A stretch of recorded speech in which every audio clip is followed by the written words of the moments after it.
এখন বাজে 6টা। এখন আমরা একটু যাচ্ছিলাম গড়িয়াহাটে পয়লা বৈশাখের কিছু কেনাকাটা করতে। আর তো কিছুদিনই বাকি আছে পয়লা বৈশাখের। দিদি আর আমি যাচ্ছিলাম, এই যে দিদি এদিকে।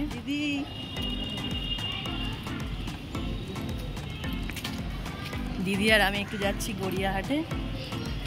মোস্টলি আমি এই টুকিটাকি শপিংই বলো আর ঘোরাঘুরি বলো, সবটাই এই দিদির সাথেই যাই। বারবার তোমাদের এই দিদিকে দেখিয়েছি, কিন্তু এই দিদিটা আসলে কে হয় সেটা তোমাদের বলা হয়নি। চলো আজকে এই দিদির সাথে তোমাদের পরিচয় করিয়ে দিই। তোমরা তো জানোই আমি সিঙ্গেল মাদার, তো সেহেতু আমি বাইরে কাজ করি, তো এই দিদিকেই আমি দেখাশোনার কাজ করি। আমার নিজের দিদির থেকেও অনেক বেশি, এটা বললেও হয়তো অনেক কম হবে। যাই হোক, পৌঁছে গেছি। গড়িয়াহাটে যে মাসে কতবার আসি তার কোনো ঠিক নেই, কিন্তু যতবারই আসি ততবারই যেন ভালো লাগে। কিছু কিনি আর না কিনি, দোকানে গিয়ে দাম জিজ্ঞেস করা আর একটু উল্টে পাল্টে এটা ওটা দেখা, এটা যেন আমার খুব ভালো লাগে। এই দেখো না, বাজার কলকাতায় ঢোকার আগে এখানে সামনে যে দোকানগুলো আছে সেই দোকানের ওই হট প্যান্ট ঝুলছে, সেগুলো দেখেই দাঁড়িয়ে পড়েছি। কিন্তু দাঁড়ালে হবে না, ব্যাগটা এখানে রেখে আগে ঢুকি। দিদি আগেই চলে গেছে। দিদি আগে গিয়ে জামা কাপড় দেখছে, আর আমি সেকেন্ড ফ্লোরে এই ইউনিটে চলে এসেছি। আমার রান্নাঘরে নতুন নতুন জিনিস দেখতে আর কিনতে খুব ভালো লাগে।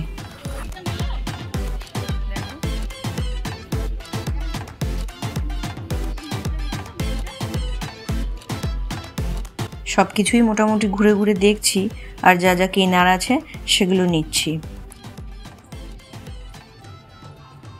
তারপর সেখান থেকে বেরিয়ে পাশেই ছিল বাজার কলকাতা, সেখানে চলে গেলাম কিড সেকশনে। তো সেখানে গিয়ে আমার বোনের ছেলের জন্য কিছু ড্রেস দেখছি।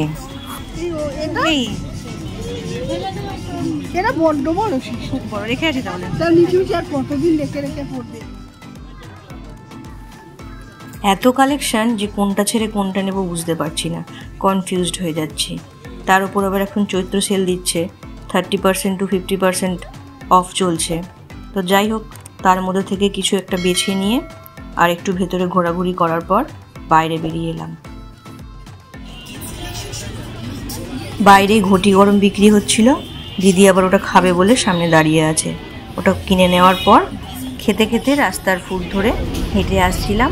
আর দুপাশে যে দোকানগুলো আছে জামা কাপড়ে, সেগুলোর কালেকশানগুলো এত সুন্দর এসছে যে সেগুলো দেখতে দেখতে হাঁটছিলাম।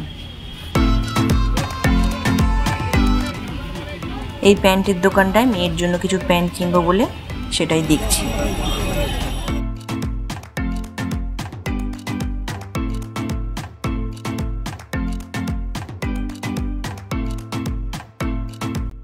তারপর চলে এলাম এই দোকানে। পয়লা বৈশাখ উপলক্ষে ঠাকুরের জন্য তো ড্রেস নিতেই হবে। এই দোকানে অনেক ভ্যারাইটি ছিল। প্রতিবারই আমি এখান থেকেই ঠাকুরের জামা কাপড় কিনি।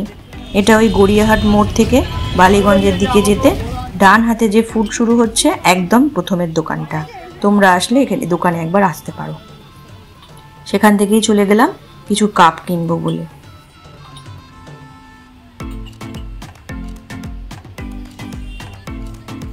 আজ এত গরম পড়েছে যে আইসক্রিমের দোকানটা দেখে আর লোভ সামলাতে পারলাম না। সেখানে দাঁড়িয়ে পড়লাম আইসক্রিম কিনতে। আমার অল টাইম ফেভারিট মালাই কুলফি আইসক্রিম কিনে সেটা খেতে খেতে চলে এলাম রাতের খাবার কিনবো বলে এই দোকানটায়। কারণ শপিং করে বাড়ি ফিরে তো আর রান্নাবান্না করা যাবে না। নিয়েছি রুমালি রুটি আর এক তরকা। গড়িয়াহাট থেকে কি কি কিনলাম সেটা আসছে নেক্সট ভিডিওতে। দেখতে হলে সাথে থেকো, আর আমার চ্যানেলটাকে সাবস্ক্রাইব করে পাশে থাকা বেল আইকনটা প্রেস করে দিও। আজকের মতো টাটা।